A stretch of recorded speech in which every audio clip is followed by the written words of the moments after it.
Arda Güler, confirmado, y mucha atención porque os traemos el plan de fichajes del Real Madrid 2024. Arrancamos.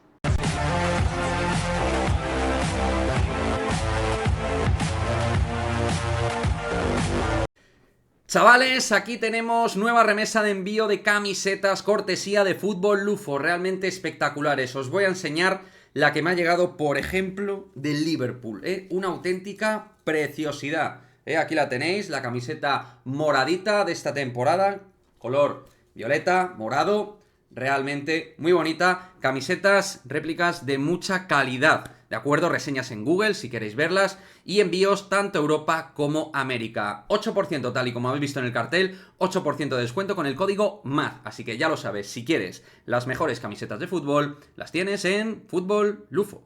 ¿Qué pasa, chicos? Muy buenas, bienvenidos a este nuevo vídeo de Madridismo al Día TV, en el cual vamos con nombres propios como el de Arda Güler, que ahora vamos a tocar, y como hemos dicho en la intro, los protagonistas o nombres propios de cara al plan de fichajes del Real Madrid 2024. Pero antes vamos con la rabiosa actualidad, que tiene que ver básicamente con lo que ha sido pues ya en fase de previa a Sevilla-Real Madrid. Carlo Ancelotti ha hablado en rueda de prensa, primera rueda de prensa después del parón de selecciones, y donde ahí lo vais a ver, os lo voy a dejar en imágenes, gente. Titulares que ha dejado el técnico italiano del Real Madrid: David Alaba, el propio Arda, por otra parte también otros protagonistas como Rodrigo, en fin, tocando incluso su futuro, que como en todas las ruedas de prensa, a Ancelotti le preguntan pues de cara a la renovación, ¿no? También ya tenemos la lista de convocados, donde la gran novedad es que David Alaba vuelve a la lista de convocados, y el que se cae es Dani Ceballos, que tiene un ligero problema muscular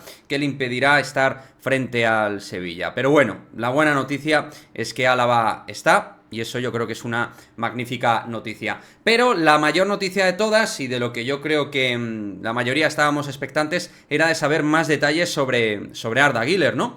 Y es que Ancelotti ha confirmado que volvería, en este caso Arda, a nivel competitivo en un periodo de 10 días, 2 semanas. Tampoco ha quedado muy claro en detalle si es que vuelve en plenitud, en dinámica ya de sentirse jugador altamente competitivo en el Real Madrid, o que a lo mejor antes puede volver a estar, no volver, porque se estrenaría en una lista de convocados. Es decir, ha quedado un poquito ahí, pero mi interpretación es que básicamente hasta dentro de 10 días, 2 semanas no lo vamos a ver en una lista de convocados con el Real Madrid.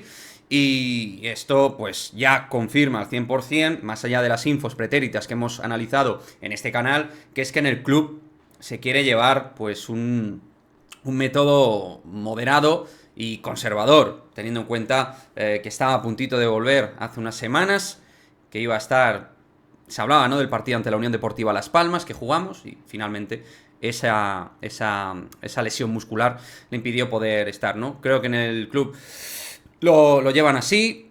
Ancelotti también, como hemos visto en los titulares que ha dejado, confía mucho en su talento, confía mucho en sus capacidades. Ha hablado de una cosa muy interesante a nivel posicional, le han preguntado, no sé si ha sido David Álvarez del País, no recuerdo, disculparme el periodista concretamente que le ha preguntado, pero bueno, Carlo ha dicho que puede jugar en la posición de Bellingham o de extremo derecho a pierna cambiada. Dice que puede jugar en muchas posiciones, pero son esas las dos posiciones concretas que ha comentado Ancelotti respecto a Arda. También déjame tú en los comentarios cuál piensas que sería la mejor posición en donde entiendes que más puede explotar sus cualidades y condiciones el futbolista turco, ¿vale? Déjamelo aquí en el cajón de comentarios. Y ahora sí, el plan de fichajes o de movimientos del Real Madrid de cara a 2024, porque los compañeros de relevo, tanto Rodra como Jorge Picón, han comentado que el Real Madrid tiene 3 movimientos muy claros. Lateral derecho, donde no han dado un nombre propio. Anteriormente hablaron de que no se descarta la renovación de Lucas Vázquez, pero de igual manera dicen que el lateral derecho es algo prioritario o que se va a buscar dentro del mercado de verano. Por otra parte, el lateral izquierdo confirmarían efectivamente, y por eso hay la camiseta del Bayern, que sería Alphonso Davies, el jugador por el cual pelearía el club. Hoy Rodra le hemos visto en el canal de la plataforma morada con Iñaki Angulo y ha hablado de 30 millones en un momento determinado. Yo no veo que el Madrid vaya a pagar 30 millones por Alphonso Davies, aunque le quede un año de contrato. Ya lo hemos dicho aquí en un vídeo anterior, pues 50 millones creo que es más sensible de realidad que los 30. No irnos a los 85-90 que comenté en un primer momento, donde ahí yo creo que me fui un poquito arriba, pero creo que 50 millones en este mercado actual un tanto inflado y siendo el mejor lateral izquierdo me parece, como dije, insisto anteriormente, me parece bastante más realista, ¿no? Del lateral derecho no sé quién puede ser, yo siempre os he dicho el nombre de Jeremy Frimpong, que además ya ha sonado para el Real Madrid y creo que está en un momento de esplendor buenísimo, sería una gran operación, no sé cuánto costaría, pero creo que sería una buena opción. Y luego, por supuesto, se habla de Kylian Mbappé. Es decir, lo que ya sabemos todos, que Mbappé sigue en el plan prioritario del Real Madrid. Y es que es así, si es que mientras no renueve, el Real Madrid va a tirar por esa vía. Y Florentino Pérez, yo no voy a decir que esté obsesionado, si queréis decirlo vosotros, pero entiendo que quiera tener al que considera mejor jugador del mundo y que muchos consideramos el mejor futbolista, más allá de que nos pueda caer mejor o peor, parecer esto o lo otro, por una cuestión objetiva deportiva, pues es un jugador que te eleva muchísimo verlo ahí en un futuro con Bellingham o Vinicius.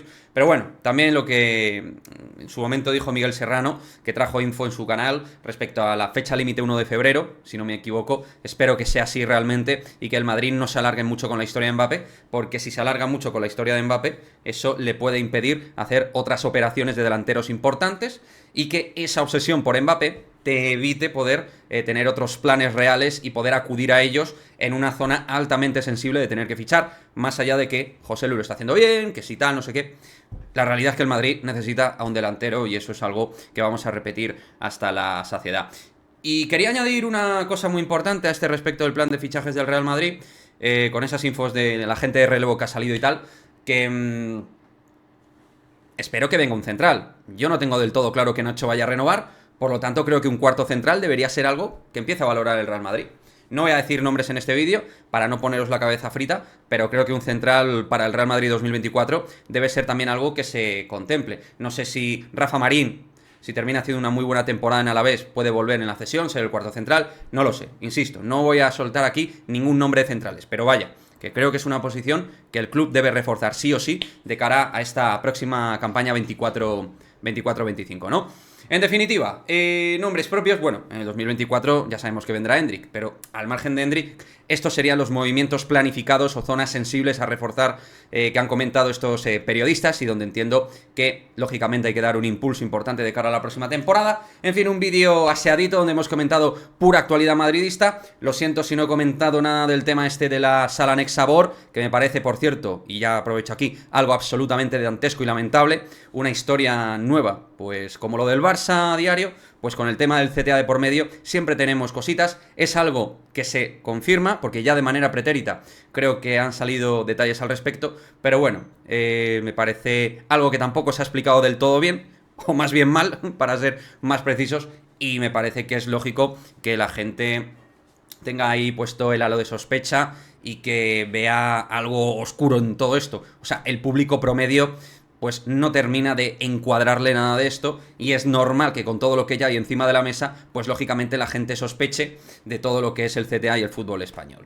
En fin, como digo, de esta cuestión no quería hacer mucha mención, simplemente dejar una pequeña coletilla al final del vídeo, mucha actualidad porque por fin, chicos, vuelve el fútbol, vuelve el Real Madrid, vuelve la competición oficial, con nombres propios, Álava vuelve, Ceballos se cae, Arda Güler, periodo 10 días, 14 días para verle competir de verdad y ese plan de fichajes del Real Madrid comentado por los compañeros de relevo, tanto Rodra como Jorge Picón. En fin, dejadme vuestra opinión, vuestro comentario y nos vemos aquí, como siempre, en el próximo vídeo de Madridismo al Día. ¡Chao, chao!